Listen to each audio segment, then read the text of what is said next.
ვისაუბრებთ თირკმელებზე, თირკმლის გარეშე ადამიანი 2 დღეში მოკვდება. თირკმელი ფილტრავს სისხლს. სისხლს ფილტრავს პირდაპირ გაგებით, ტოქსინებს მოაცლის სისხლს და დანარჩენი სისხლი ჩვეულებრივ მოძრაობს ჩვენს ორგანიზმში. ყოველ 30 წუთში თირკმელი სრულად ჩვენს ორგანიზმში რაც სისხლია იმას ფილტრავს. ყოველ 30 წუთში. 1 დღის განმავლობაში თირკმელი ფილტრავს 180 ლიტრ სისხლს. წარმოგიდგენთ, ანუ 180 ლიტრ სისხლს გაატარებს ფილტრში თირკმელი და აქედან მხოლოდ 2 ლიტრს გაუშვებს შარდში. დანარჩენს შემოაბრუნებს ისევ ორგანიზმში. ხო, 180 ლიტრი სისხლი კი არა გვაქვს ჩვენ, რა თქმა უნდა, მივხვდით ალბათ, რომ უბრალოდ ერთი და იგივე სისხლს ატრიალებს იმ 5 ლიტრს ან ცოტა მეტს ან ცოტა ნაკლებს, ატრიალებს ერთი და იგივეს და არა სულ ახალ-ახალს, რა თქმა უნდა. თირკმელები არ არის მარტო ფილტრი, ერთმა დამწერა კომენტარი, რომ თირკმელები არის მეორე ღვიძლიო და ეს ხალხს რომ აუხსნათ ძალიან კარგი იქნება. ანუ გზავნილი კარგია ძალიან მანდ, იმიტომ რომ რა თქმა უნდა ხალხმა უნდა იცოდეს და ვიცოდეთ, რომ თირკმელები არ არის მარტო უბრალოდ რაღაცა ორგანო, რომელიც შარდს წარმოქმნის, ასე არ არის. თირკმელებზე სრულიად დამოკიდებული ვართ ჩვენ. თირკმელებით ჩვენი სისხლის წნევაც რეგულირდება, იმიტომ რომ ჰორმონ რენიის გამო იმუშავებს. თირკმელებით სისხლის უჯრედების წარმოქმნაც რეგულირდება, იმიტომ რომ ერითროპოეტის გამო იმუშავებს. ანუ თირკმელები კომპლექსური ორგანოა. დღე და ღამე მუშაობს, მუდმივად მუშაობს. არ არის მომენტი, როცა თირკმელი შეიძლება გაჩერდეს. თირკმელს აქვს მოფუნქციონირე ერთეულები, რომელსაც ქვია ნეფრონი და ეს ნეფრონი არის 1 მილიონზე მეტი. ეს ნეფრონი შეგიძლიათ წარმოიდგინოთ როგორც წვრილი მილაკოვანი ფილტრები, რომელიც ფილტრავს სისხლს და ნუ შემდეგ სხვა მილაკებისგან შედგება მოკლედ ეს აპარატი და გაფილტრული სისხლი და სითხე ისევ უკან შებრუნდება ვენურ სისტემაში და ისევ ორგანიზმში გავა. რაღაც რაოდენობა სითხის გამოვა შარდად. აი ესეთ რამეს აკეთებს. ეს ნეფრონი არის ძალიან ბევრი, მილიონი ძალიან ბევრია. და ეს ნეფრონი ნადგურდება დროთა განმავლობაში და ადამიანი ვერ გრძნობს ნეფრონის განადგურებას, ან თირკმლის ფუნქცია ისე უარესდება დროთა განმავლობაში 70%-იც რომ დაიკარგოს ნეფრონი, მერე იწყება სიმპტომები, ანუ 30% როცა აღარ იქნება დარჩენილი და მაგალითად 62 წლის კაცი, რომელსაც დიდი ხანია დიაბეტი აქვს, მიდის ექიმთან და ექიმთან ჩანს, რომ მას თირკმელების დაზიანება აქვს და ეს ამ კაცს სიმპტომები არ აქვს. იტყვის, რომ ნუ რა, ხო, ღამე მაქვს შარდვა, ისეთი არაფერი განსაკუთრებული, მაგრამ თირკმლის 70% რეალურად მას დაკარგული აქვს. თირკმლის ფუნქციის მოშლის უპირველესი მიზეზი ნიშანი თირკმლის ფუნქციის მოშლის უპირველესი ნიშანი შეიძლება იყოს ღამე შარდვა. რომ ადამიანი იტყვის, რომ რაღაც ღამე შარდვა დავიწყე, ასე არ მქონდა. და შეიძლება რომ ტესტები ისე არაფერს არ აჩვენებდეს, მაგრამ მალე დაიწყოს უკვე თირკმლის დაზიანების ჩვენება. პატარა კენჭებს, რომელიც წარმოიქმნება თირკმელებში შეუძლიათ დააზიანონ ნეფრონი. მაშინაც კი თუ ადამიანი ახალგაზრდაა, შეიძლება იყოს ჯამრთელი, შეიძლება იყოს სპორტსმენიც და ულტრაბგერაზე აჩვენებს პატარა კენჭებს, კრისტალებს. და ეს ადამიანი არასდროს არ გრძნობს, ტკივის არაფერს არ გრძნობს, მაგრამ ნელ-ნელა ობსტრუქციას ახდენს მილაკების კენჭები და აზიანებს თირკმელს. პატარა კენჭებიც კი ცუდია. ამიტომ ყურადღება უნდა მივაქციოთ ჰიდრატაციასთან, საკმარისი რაოდენობის წყლის მიღება ძალიან მნიშვნელოვანია. თირკმლის ტკივილი არის იშვიათი და ნუ უმეტესად ადამიანს თირკმელი არ ტკივა ხოლმე, მიუხედავად იმისა, რომ პრობლემა აქვს. შეიძლება ქალი ვთქვათ 50 წლის, რომელიც ჩვენ რაც ვქნათ თავს, მივიდეს ექიმთან და მეოთხე სტადიის თირკმლის დაავადება ქონდეს და ჰიპერტენზია, მაგრამ არნერი ტკივილი, არნერი გამაფრთხილებელი ნიშანი არ ქონდეს, ამიტომ თირკმელთან ძალიან ფრთხილად უნდა ვიყოთ. თირკმელი მჟავად უტოვან ბალანსს აკონტროლებს მუდმივად, ძალიან ძლიერი მაკონტროლებელია, რომელიც მაგალითად ადამიანს შეიძლება განვითარდეს აციდოზიან მჟავე გახდეს, მჟავა გარემო შეიქმნას უფრო მეტად სისხლში ვიდრე უნდა იყოს. თირკმელი მაშინვე იწყებს წყალბადის იონების გამოყოფას და აბალანსებს ამას და რეაბსორბციას აკეთებს ბიკარბონატის შესაბამისად პირიქით ატუტიანებს სისხლს. შესაბამისად ძლიერი კონტროლის განხორციელება შეუძლია ჩვენს სისხლს, ჩვენს თირკმელებს იმისთვის რომ და მეორეს მხრივ კიდე პირიქითაც, ანუ თუ აი სოდას თუ მიიღებს ადამიანი ბერს, ორგანიზმი სასწრაფოდ დაიწყებს ბიკარბონატის გაშვება შარდში და შარდი გატუტიანდება, იმიტომ რომ უშველოს სისხლს და ისევ დააბრუნოს ნორმაში, რაც არის სისხლის ნორმა. წამლები აზიანებენ თირკმელებს, ჯამრთელ თირკმელებსაც კი აზიანებენ, მაგალითად არასტეროიდული ანთების საწამლო პრეპარატები, კონტრასტები, რომელიც შეყავთ მაგალითად ორგანიზმში კომპიუტერული ტომოგრაფიისთვის და ისეთი მარტივი წამლები, როგორც არის მაგალითად იბუპროფენი, შეიძლება დააზიანოს თირკმელი. მაგალითად შეიძლება სრულიად ჯამრთელმა ადამიანმა მიიღოს იბუპროფენი იმისთვის რომ მუხლი ტკიოდა და 2 თვის შემდეგ აღმოაჩენს რომ კრეატინის დონე არის მომატებული. ხო, საბედნიეროდ ესეთ შემთხვევები იშვიათია და საბედნიეროდ ბევრ შემთხვევაში არის შექცევადი, მაგრამ შესაძლებელია რომ არასტეროიდებმა დააზიანონ, ძალიან ხშირმა პრეპარატებმა დააზიანონ. ცილების მიღება თირკმელებისთვის დიდი სტრესია. თუ ცილებს იღებ, განსაკუთრებით თუ კი თირკმლის პრობლემა გაქვს, მაშინ ეს თირკმელს შეუქმნის დამატებით ფუნქციის გაუარესების საფრთხეს. მაგალითად, მაშინაც კი თუ ადამიანი ჯამრთელია და ნორმალური თირკმელები აქვს ბოდიბილდერები, როცა იღებენ ძალიან ბევრ ცილებს, შანსი იმის, რომ თირკმლის ქრონიკული დაავადება განვითარდეს ან გაუარესდეს მეტია, მაღალია. დეჰიდრატაცია საშინელებაა თირკმელებისთვის, ანუ სითხის ნაკლებობა კატასტროფაა და ადამიანი არის ერთ-ერთი ის გამორჩეული ცხოველი, ბიოლოგიური არსება, რომელსაც შეუძლია, ხო, ცხოველს ახლა სული გაგებით არ გულისხმობ, უბრალოდ ბიოლოგიურ არსებას გულისხმობ. ჩვენ ადამიანები ვეკუთვნებით ცხოველთა სამეფოს. შესაბამისად ბიოლოგიური კუთხით ჩვენ ცხოველები ვართ და აი ეს ვიგულისხმე და ადამიანს შეუძლია შარდის ძალიან მაღალ დონეზე კონცენტრირება, ანუ თუ წყალი არ აქვს ადამიანს მაქსიმალურად ბევრ წყალს იკავებს, ისე კი არ არის რომ მე არ მაინტერესებს რა ხდება ჩემ ორგანიზმში, ხარჯავ შარდს გამოყოფ და გამოყოფ, ესე არ არის და ამითაც გამოირჩევა სხვა ძუძუმწოვრებისგან, რომელთაც ესეთი მაღალი უნარი როგორც წესი არ აქვს შარდის კონცენტრირების. ერთი ნიშანი კიდე რომ თირკმელი შეიძლება იყოს დაავადებული არის ანემია. მაგალითად 55 წლის ქალი მასწავლებელი რომელსაც აქვს დაღლილობა და სისხლში აჩვენებს ანემიას, მაგრამ ნუ რა კრეატინი თირკმლის ფუნქცია ცოტა არის მომატებული, ანუ გაუარესებულია ცოტა, მაგრამ მნიშვნელოვნად არა. და ეს შეიძლება იყოს ადრეული ნიშანი თირკმლის დაავადების, დაბალი ერითროპოეტინის გამო და თირკმლის დაზიანების გამო.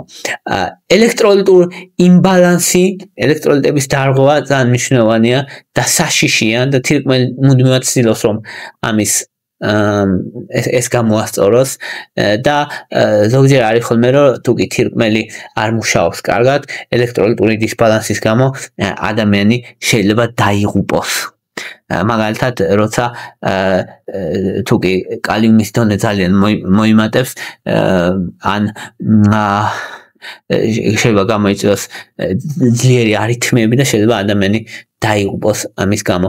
ადამიანს შეუძლია იცოცხლოს ერთი თირკმლით, ისე არაა რომ ვერ იცოცხლოს, მაგრამ ჰიპერტენზიის რისკი მომატებული აქვს, წლებთან ერთად გაფრთხილება ჭირდება და შეიძლება დაჭირდეს წამლები მაღალი წნევის გამო.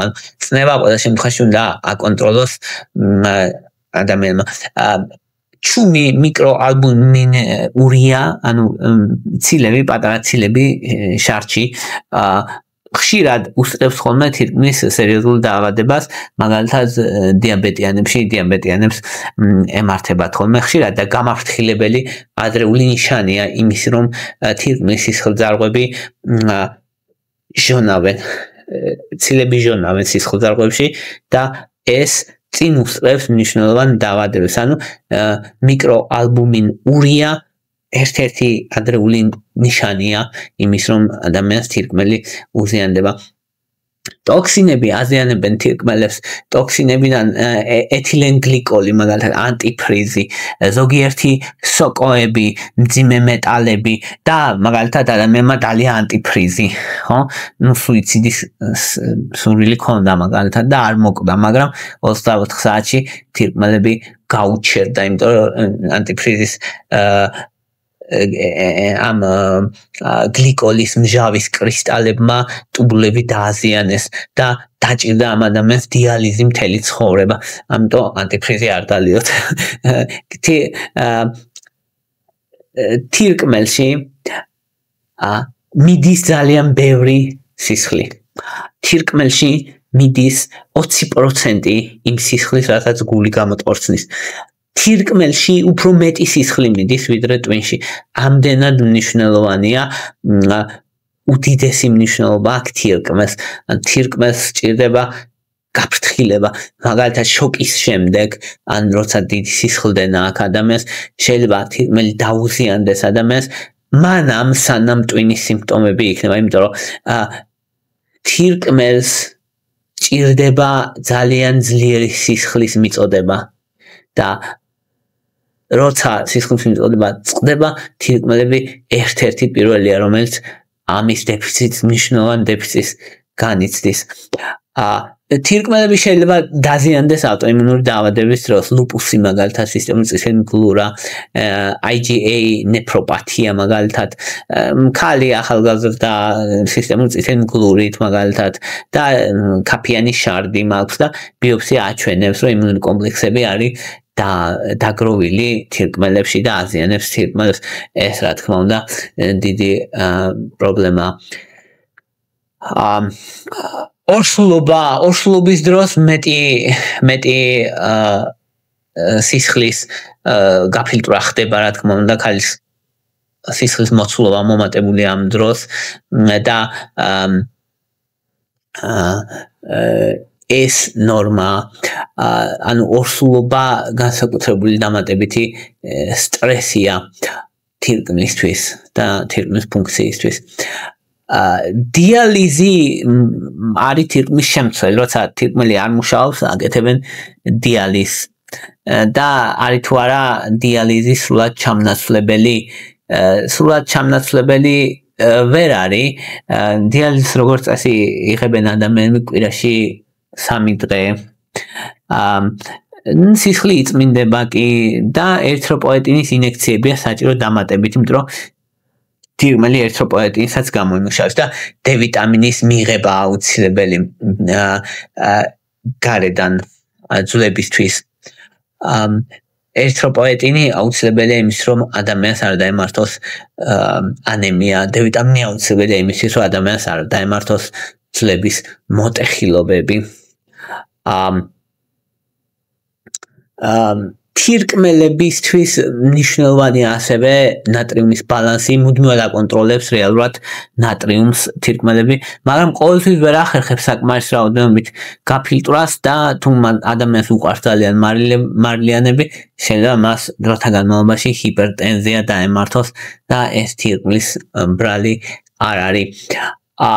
თირკმლის არტერიის სტენოზი არის ესეთი მნიშვნელოვანი ცნება, რომელიც როთუკი ეს სტენოზი მოხდება ძალიან მაღალ წნევებს იწვევს იმიტომ რომ თირკმელს გონია რომ ვინაი თირკმლის არტერია ვიწროვდება ცოტა სისხლი მიედინება თირკმელში თირკმლისთვის ეს არის კატასტროფა და თირკმელი წერს და წერს მაქსიმალურად წნევას რომ მეტი სისხლი მომაწოდეთო და ადამიანს შეიძლება ქონდეს 190 100-ზე და 3 წამალს იღებდეს და მაინც არ შველოდეს და მე ულტრაბგერით აჩვენებს რომ თირკმლის არტერია არის შევიწროებული და თუ კი სტენტირებას გააკეთებენ თირკმლის არტერიის ჩადგება წყობში ეს წნევა რომელსაც ვერ აკონტროლებდნენ თირკმლის პოლიკისტოზი როცა ბევრი ცისტებია თირკმელში ჯამში ქმნის პრობლემებს თუმცა შეიძლება ეს ადამიანს 40-50 წლამდე ნორმალური თირკმლის ფუნქცია ჰქონდეს თუმცა დროსთან ერთად თირკმლის ფუნქცია უარესდება და დაავადება დროთა განმავლობაში პროგრესირებს და ეხლა ვთქვათ ადრეული ნიშნები რა არის თირკმლის დაავადების პირველი ნიშანი ადრეული არის ღამის შარდვა როცა ადამიანს ეწყობა ღამის შარდვა ნიშნავს რომ რაღაცაში პრობლემაა რადგან ეს ნიშნავს რომ ვერ ახერხებს თირკმელი შარდის კონცენტრირებას სათანადოდ